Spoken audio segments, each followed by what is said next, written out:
So this is going to be another very interesting video because I don't know what's going to happen. I have never used these things before. They look kind of cool, but I don't really know what's going to happen. So we're going to find out together. Today I am testing out a few little thingies that we've got here. And these are all by the brand LIQUITEX Professional. I'm excited to see what these all look like. I have string gel. I have black lava. I have pouring medium, which would be very popular these days, and ultra matte medium. So which one am I going to go with first, guys? I can do string gel, pouring medium. Let's do the pouring medium first.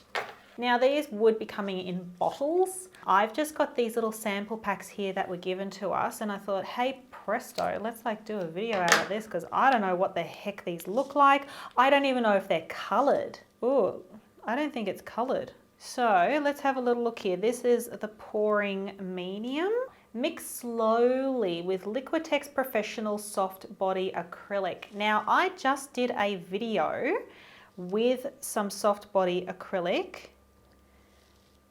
I pretty much used it all up.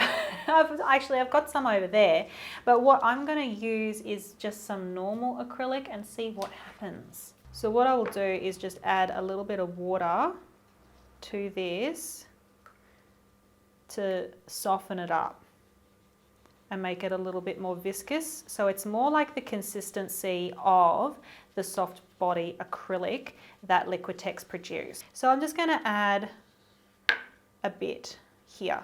So to me this is about 2/3 paint and 1/3 of that pouring medium.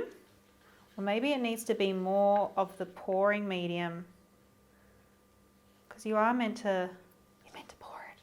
It's meant to pour. I'm going to see if I can fetch some of that soft body acrylic. Let me get out of this little situation. So I've mixed this up with the pouring medium. What I think it is about 1 part paint, 2 parts medium. And this is with the soft body. I can tell now that I do have this soft drippiness to it. Now, if I just take this and I do a pour,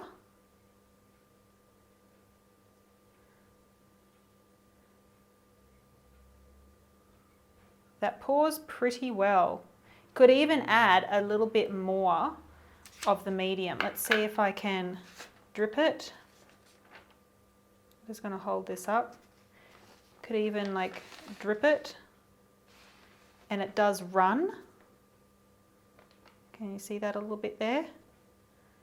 Man, that'd make a really great, this is perfect if you want to do any Halloween horror pictures. Check that out. Isn't that cool?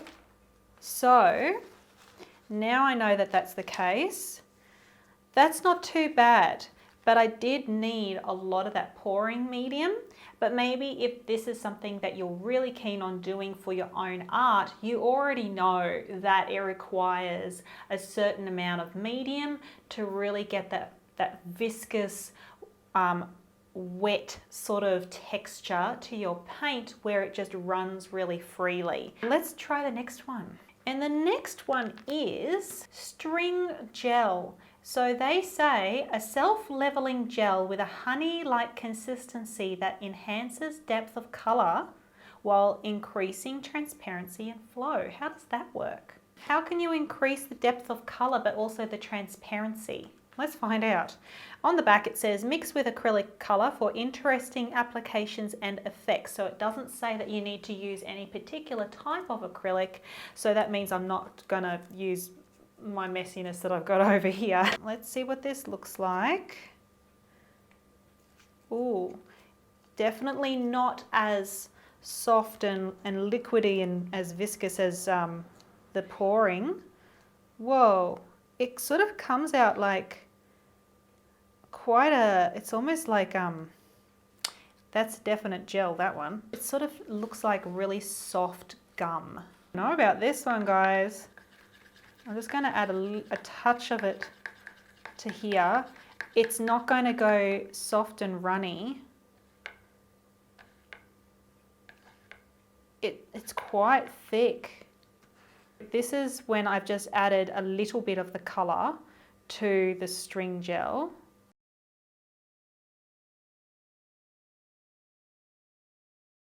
If it just sits up like that, you could do some soft petals and things like that with it. The picture that they have here made me think that this was a really, like a really soft, flowy kind of a thing, but that's not that. It's thick as heck. That can't just be because of the paint that I've added, because they've said they haven't stipulated that you need a particular type of acrylic paint in order to mix with this stuff. Can you see what you would use this for? Are you able to sort of look at this and go, I would use this for X, Y, and Z? Can you tell? Me looking at it, it's not really my bag. I'll add a little bit of the soft one to here. That is a little bit better. This is their pouring medium. That's their string medium. Ultra matte medium. Here we go. Ultra matte medium. It is a permanent non-yellowing. That's a good point. Flexible and water resistant when dry. That's pretty cool. You mix it with any acrylic color. Okay, we're going again with that one, and you do not mix with any oils. All right.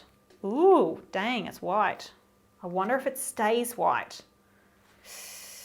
Well, let's see. Let's have a little go.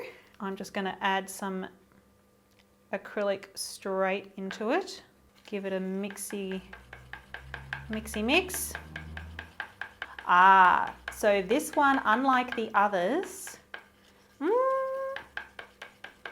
because it is white, it is adding that into it to some degree.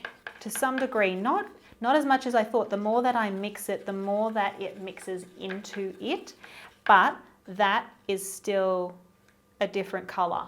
So take that into account when you're using this particular one. So this is the matte medium.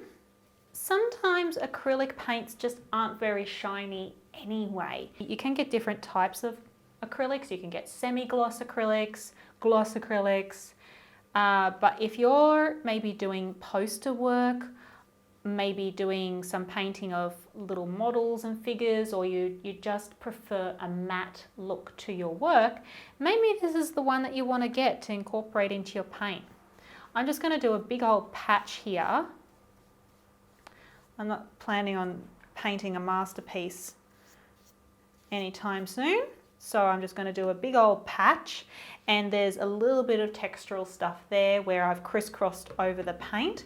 So let's come back to that and see what that looks like very, very soon. Let's move on to the last one. This is the most coolest looking one that they have. It's called Black Lava. Varnish carefully to avoid foaming or cloudiness. Do not mix with oils. So in their guide, this one looks really funky. Black Lava, it's a transparent speckled gel that contains small, flat, hexagonal shaped dark aggregates and dries to give the effect of ground, dry, black lava. All right, I'm going to pour it out. I'll pour it out into this one here. Ooh, it is chunky. It's hard to get out. Does not flow. Ooh, kind of looks like it's very, what is that? It reminds me of some kind of food. It's a little bit shiny. So yeah, it's not a matte. Does have some shine to it. If I just lay it down, and I'll do this one here, if I just lay it straight down, the medium that it's sitting in kind of can disappear a bit, and it leaves the black behind. And it has a shine to it, a bit of a shiny, shimmery, glittery look. Let's add, I'm gonna add, should I just add color straight to it? Yeah, why not? That is kind of funky. You could do some really interesting sort of patterns and designs with that one. Let me just, I'll scoop a bit of it out. and smooth it. It is thick. It has the consistency of the heavy body acrylic that they have. Again, that's in a previous video, so if you haven't seen that, then do check it out. If you like to use glitter in your work, but you're sick of the chunks of glitter being absolutely everywhere through your home until the end of time, this could be a good option for you, because all you're doing is directly mixing it in, and the chunks of glitter, they're already in the medium, so they're not flying around. It's not getting up your nose and in your airways either. It's already in the medium. Let's have a look here. We'll just see how our mattifying one is going. It's still a little bit wet, but I can see in the areas where it is dry. Yeah, that is definitely matte. Oh, we got some good little samples here. I hope that this has helped clarify things for you, so you know, I might try that one, but that one, don't want to give that one a go. Let me know what you think down below. We are going to be back next Thursday with a brand spanking new video for you, and I hope to see you then. Don't forget to subscribe and like and all that fun stuff, and I'll see you then. Bye guys.